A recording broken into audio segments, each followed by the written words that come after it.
ይህ አዋዜ ልዩ ነው።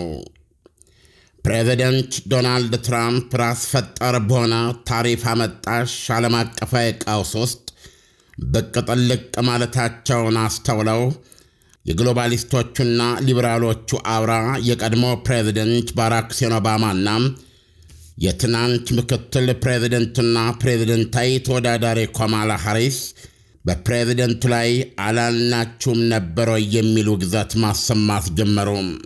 ኦባማ ከትራምፕ የመጀመሪያ የሥልጣን ዘመን የቀጠለውን የፌዴራል መንግሥቱን በትኖ በአዲስ መልክ ማደራጀት፣ ስደተኞችና ተቃዋሚዎችን ማደንና ማሳደድን፣ የዜና አውታሮችንና የሕግ ተቋማትን የማስፈራራት ዘመቻውን በሰላ ሁኔታ ነቅፈዋል።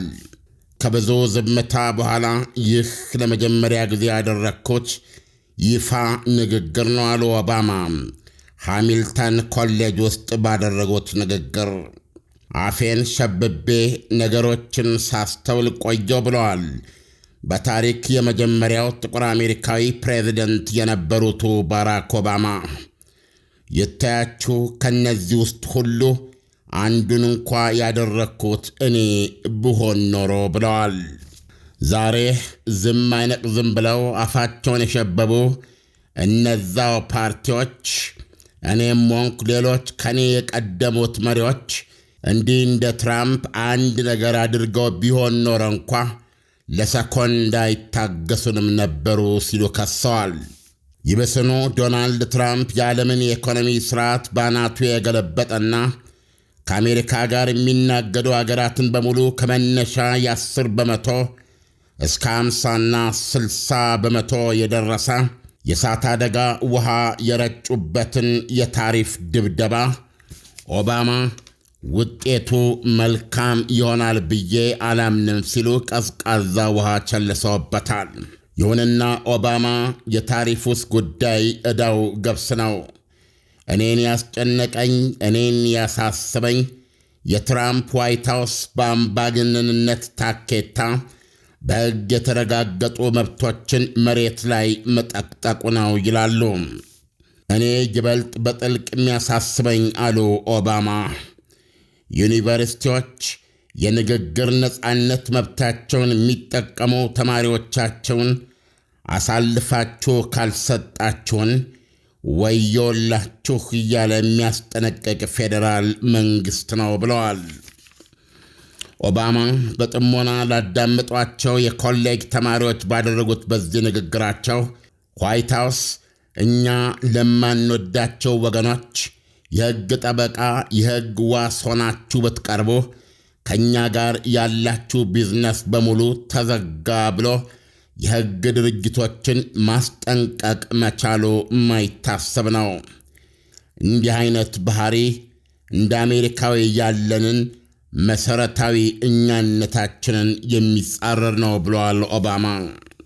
ኦባማ በምርጫ ዘመቻው ወቅት ትራምፕን የመረጣችሁ እንደሆነ ሀገራችሁን አደጋ ውስጥ ከትታችሁ ማለት ነው እያሉ ወገባቸውን በሰንሰለት አስረው አገር ያካለለ ቅስቀሳ ማድረጋቸው አይዘነጋም። በወቅቱም ሰዓፍ በገባላቸው ትችት ኦባማ just because Trump acts goofy doesn't mean his presidency wouldn't be dangerous ማለታቸው አይዘነጋም።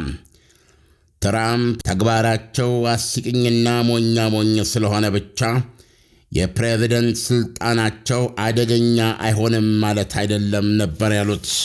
በሌላ መድረክ ደግሞ ተሸናፊዋ ካማላ ሃሪስ ትራምፕ ወደ ሥልጣን ከተመለሱ ጀምሮ እያደረጉ ያሉት ነገር ሁሉ በአብዛኛው አስቀድመው የተገመተ ነበር ብለዋል።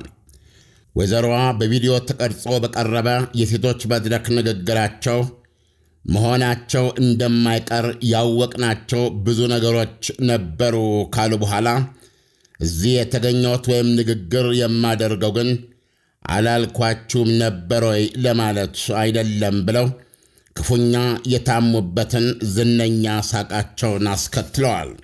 ዶናልድ ትራምፕ በዚህ ሳምንት መጀመሪያ ላይ የወይዘሮ ካማላ ሃሪስ ባለቤት የዳግ ኢምሆፍ የዊልኪ ፋርና ጋላጋር አሰሪ ከሆነው የሕግ ድርጅት ጋር በሁለተኛ የሥልጣን ዘመናቸው የሕግ አገልግሎት እንዲሰጣቸው ቢያንስ $100 ሚሊዮን ክፍያ ለማድረግ ተስማምተዋል።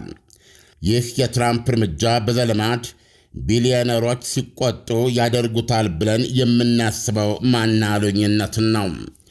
የሆቴል ማናጀር አስቆጣኝ፣ ክብሬን አጓደለ ብለው ቢሊዮነር ደንበኞች ማናጀሩን ከሥራ ለማባረር ሲሉ እዛው በዛው ቼክ ፈርመው ሆቴሉን እንደሚገዙት ያለ እርምጃ ነው።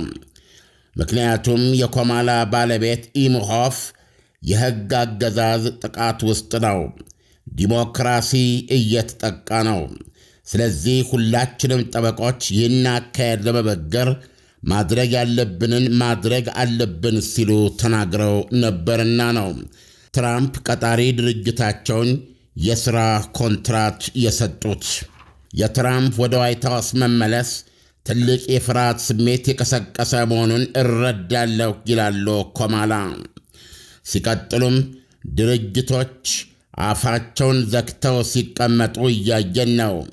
በግልጽ ሕገ መንግሥታዊነት የሌላቸው ዛቻዎችን ፈርተው እጅ የሚሰጡ ሰዎችን እያየን ነው። በሀገራችን ባለፉት ጥቂት ወራት በየቀኑ እያየን ያለነው ይህንን ነው። ይህም ታላቅ የፍርሃት ስሜት እንደሚቀሰቅስም ይገባናል ብለዋል። ከደምሳሽ ሽንፈት በኋላ የሳቃቸው ቅላጼ ያልጠፋባቸው ካማላ ሃሪስ ትራምፕ እግር ስር ቆይቶ የሚፈነዳ ፈንጂ ሳይቀብሩ አልቀረም። ፍርሃት ይጋባል አሉ። ወይዘሮዋ በማዕበል ለሽ እንዳለ የውሃ ውስጥ ቄጤማ ዝምታ ለዋጠው አሜሪካዊ ተብሰክሳኪ ሁሉ ፍርሃት ይጋባል፣ ድፍረትም ማሉ ፍርጥም ብለው ድፍረትም ይጋባል ማለታቸው ነው። ፍርሃት ሌላው ላይ የመጋባት አባዜ አለው። አንድ ሰው የፍርሃት ቁር ሲቀፈድደው በዙሪያው ባሉ ሰዎች ላይ ይህንን ቆፈኑን ያጋባል፣ ይጋባል፣ ይዛመታል። ይህን እያየን ስለመሆኑ ጥርጥር የለውም አሉ ካማላ ለጥቁር መሪ ሴቶች ስብሰባ ንግግራቸው ላይ። ግን ይሄንንም እላለሁ አሉ ካማላ ሲደመድሙ፣ ግን ውድ ወዳጆቼ ይሄንንም እላለሁ፣ ድፍረትና ወኔም ይጋባል፣ ይዛመታል ሲሉ ፍርጥም ብለዋል። ይህ አዋዜ ልዩ ነው። በነገራችን ላይ አድማጮች፣ አዋዜ ልዩ ሳብስክራይበሮች ቁጥር ከ100,000 እያለፈ ነው። እናመሰግናለን። ላይክ፣ ሳብስክራይብ፣ ሼር አድርጎ